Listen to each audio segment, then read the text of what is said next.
matchup a little bit. I mean, James, you should be a pretty offensive, explosive type of game. Right now we're just trying to get better.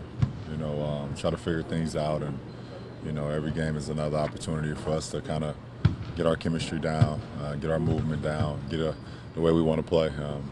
Their team is definitely more set, have more cohesiveness than we have right now. They've been together for a few years, and obviously, James is the biggest reason behind that. But our path right now is a little bit different, and but tonight is another opportunity for us to get better.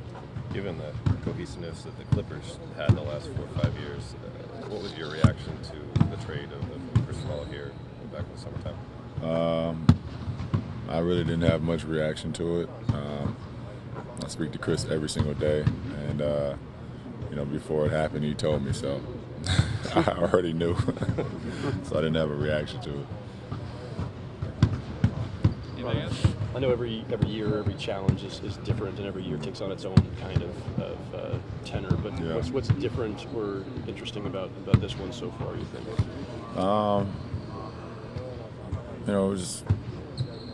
I would say probably since my first year in Miami, I was having this many new bodies.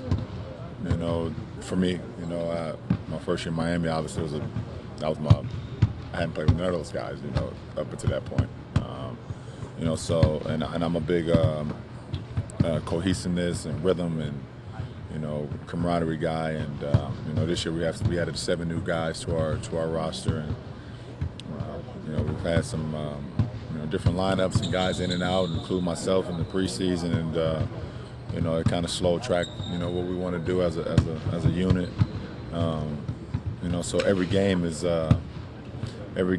like a high intense opportunity practice for us to try to get better and better versus great competition, no matter who we're playing. So it's been challenging, but I've always kind of fell in love with the process, and being very patient and understanding what this season is, and every season is different. I always say that, and this is a different challenge, and it's good to be a part of it. Part of that patience, it seems like, is riding on Isaiah getting back so that you guys are complete. Do you feel that, and do you think maybe there's almost too much being expected, that when he comes back, like, everything just kind of snaps into place? I'm gonna be honest, I don't think it's too much expected, and I don't think we're relying on IT to come back.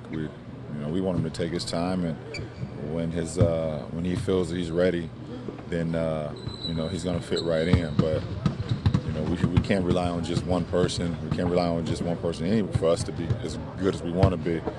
No matter if it's IT or myself or with Tristan being out, we have guys that have to step up. IT is definitely a big piece of what we want to do, but IT hasn't stepped out on the floor in the Cavs uniform yet. So we know what he's capable of doing, but he hasn't played with us, so we don't want to put that type of pressure on him, even though he loves it.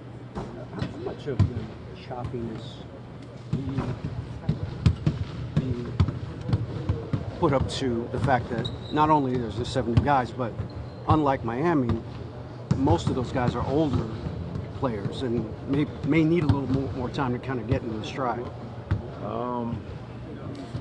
I don't know. I mean, I think it's a different dynamic, but like I said, my first year in Miami, we had to figure that thing out too. At one point, we were 9-8,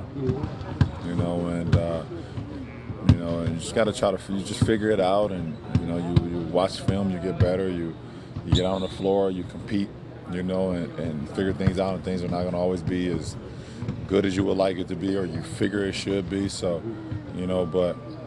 If you continue to work great habits and continue to, get better at some of the things that you're not so, good at that point in time, then, with the talent, and we'll start to kick in, and as long as you're working, good habits. The new schedule with more days off will give you guys more practice time? I mean, it doesn't.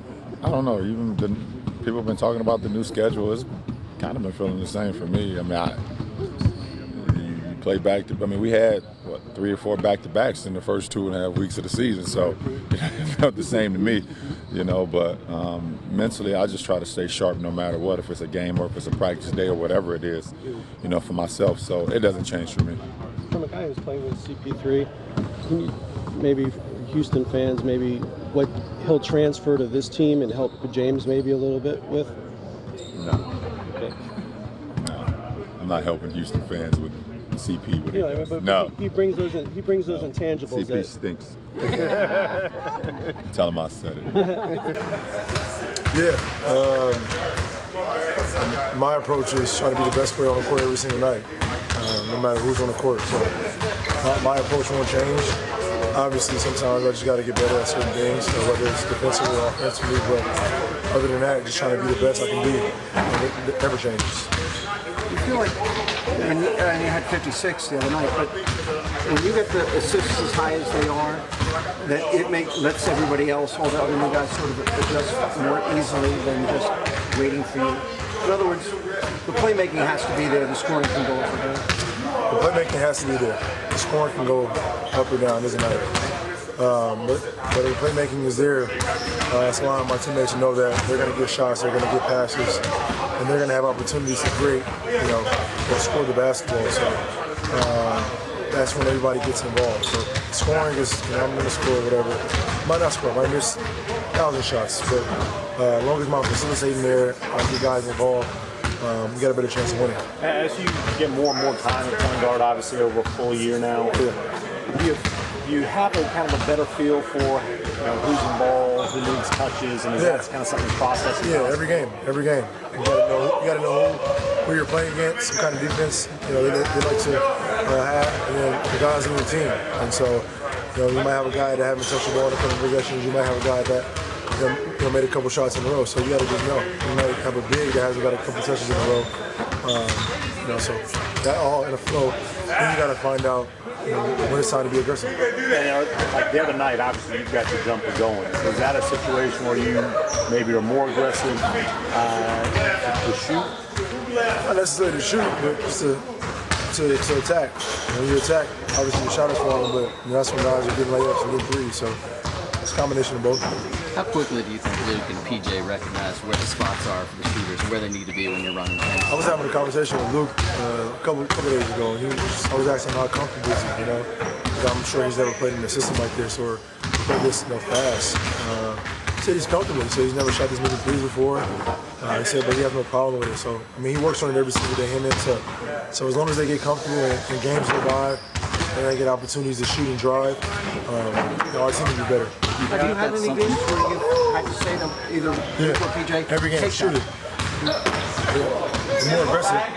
I say more aggressive than that, but I tell them every game. Because there's several shots a game where they pass up, where it's like, I just checked in the game, or I don't know if that's a good shot or not. Yeah, it's a good shot. Shoot it. So we have those conversations frequently, and even when Chris gets to that, he's gonna be hesitate to shoot a couple shots. Shoot it. We'll get a stop, come back down, shoot it again. So it's a process. Yeah, I know you're a basketball fan as well. Do you watch guys around the league? Do you check out like LeBron 57? I don't know if you guys are playing right. He played that night. Okay. I heard about it. Is there any sort of, I don't know if inspiration is the right word, but do you kind of look what the other superstars around the league are doing and want to match that? It's not about matching it. Obviously, obviously talking about LeBron, talking about the top superstars in the league, but even guys like Mitchell from last game from the Jazz, Ricky, he got game, and so I can just take some things from him, watch him. See what Ben Simmons is doing. You see what even some of the young guys, Tatum from Boston. The guys are playing well right now, and so I watch basketball every game. And watch, and you just try to be the best you can be. What's it been like for you to come back to the bench all these games and Chris is always there and you're able to either sit next to him and talk or hear what he's saying to other guys? Has that done anything for you? Yeah, man. Well, every play I hear, how much he wants to get back, how fast he wants to get back, but. That's another Hall of Famer leader, on the bench with me, and he's just talking to me throughout the game, kind of need that encouragement, kind of need that advice every quarter, because every quarter, every possession is different. So you got a guy like that when you come off the bench or come to the bench and he's helping you out.